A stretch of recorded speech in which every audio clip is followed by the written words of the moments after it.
ایک جنگل تھا۔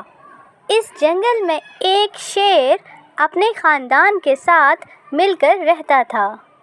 اس کے خاندان میں ایک شیرنی تھی اور 2 ان کے پیارے بچے۔ وہ بہت خوشحال خاندان تھا۔ ایک دن شیر اپنے گھر والوں کے لیے شکار کے لیے نکلتا ہے۔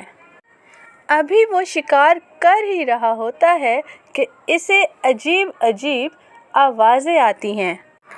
وہ آوازیں سن کر بہت حیران ہوتا ہے اور آوازوں کی تلاش میں ادھر ادھر دیکھتا ہے۔ تھوڑی دور وہ جھاڑیوں کو ہٹا کر دیکھتا ہے تو وہاں اسے ایک گیدڑ کا چھوٹا سا بچہ نظر آتا ہے۔ گیدڑ کا بچہ بہت ڈرا سہما بیٹھا ہوتا ہے اور آنکھیں بند کر کے کانپ رہا ہوتا ہے۔ شیر کو اس ننھے سے بچے پہ بہت ترس آتا ہے اور اس بچے کو اکیلا دیکھ کر شیر اداس ہو جاتا ہے۔ پھر وہ اسے اٹھا کر اپنے ساتھ گھر لے آتا ہے۔ گھر پہنچ کر شیرنی کو بتاتا ہے کہ یہ بچہ جنگل میں کھو چکا ہے اور اب بالکل اکیلا ہے۔ شیرنی کو بھی اس بچے پر بہت پیار آتا ہے۔ شیر اور شیرنی فیصلہ کرتے ہیں کہ اب یہ گیدڑ کا بچہ ہمارے ساتھ ہی رہے گا جب تک اس کے والدین مل نہیں جاتے۔ شیر اور شیرنی اس ننھے بچے کے ساتھ بہت خوش تھے اور وہ سمجھتے تھے کہ اب ہمارے 2 نہیں بلکہ 3 بچے ہیں۔ تینوں بچے مل کر سارا دن کھیلتے اور ہمیشہ ساتھ میں رہتے اور جلد ہی بہت اچھے دوست بن جاتے ہیں۔ ایک دن شیر اور شیرنی شکار کی تلاش میں جنگل میں جاتے ہیں اور چھوٹے بچے غار میں اکیلے ہوتے ہیں۔ وہ کھیلتے کھیلتے غار سے باہر آ جاتے ہیں۔ بچوں کو اکیلا دیکھ کر تبھی وہاں پر ایک بہت بڑا کالا ہاتھی آ جاتا ہے اور بچوں کو ڈرانے لگتا ہے۔ شیر کے بچے ہاتھی کو دیکھ کر اس کے آگے کھڑے ہو کر مقابلہ کرتے ہیں مگر وہ گیدڑ کا بچہ ڈر کر اندر بھاگ جاتا ہے اور شیر کے بچے ہاتھی کے آگے کھڑے ہو کر دھاڑتے رہتے ہیں۔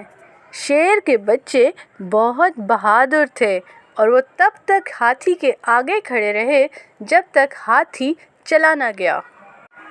جب ہاتھی وہاں سے بھاگ گیا تو گیدڑ کا بچہ اپنا سر جھکا کر غار سے باہر آ جاتا ہے۔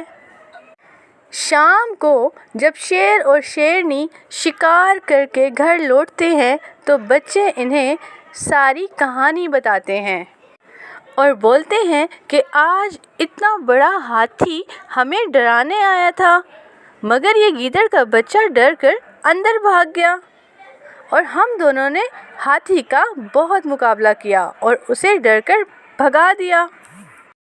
گیدڑ کا بچہ یہ سب سن کر رونے لگا اور بولا، میں الگ دکھتا ہوں اور میری حرکتیں بھی الگ ہیں۔ مجھے اپنے خاندان کے پاس لوٹ جانا چاہیے۔ میں اتنا بہادر نہیں ہوں اور مجھے اپنے ماں باپ کی بہت یاد آ رہی ہے۔ شیر اور شیرنی اسے دیکھ کر مسکراتے ہیں اور پیار سے بولتے ہیں، گھبراؤ مت، ہم تمہارے خاندان کو ڈھونڈنے میں تمہاری مدد کریں گے، تم جلد ہی اپنے خاندان میں پہنچ جاؤ گے۔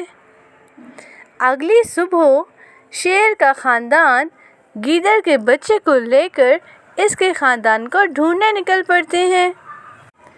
بہت دیر ادھر ادھر ڈھونڈنے کے بعد آخر کار انہیں گیدڑ کا خاندان نظر آ جاتا ہے۔ گیدڑ اپنی ماں کو دیکھ کر زور سے چلاتا ہے، وہ رہی میری ماں، مل گئی میری ماں اور پاپا بھی اور میرا سارا خاندان بھی۔ شیر اور شیرنی یہ دیکھ کر خوش ہو جاتے ہیں اور گیدڑ کو اپنے خاندان کے پاس جانے کی اجازت دے دیتے ہیں۔ اس طرح گیدڑ کی ماں شیر اور شیرنی کا شکریہ ادا کرتی ہے کیونکہ انہوں نے اتنے دن گیدڑ کے بچے کا بہت اچھے سے خیال رکھا اور ان کو اس کے والدین سے بھی ملوایا۔ اس طرح گیدڑ اور شیر مل جل کر ایک جنگل میں ہی رہتے ہیں۔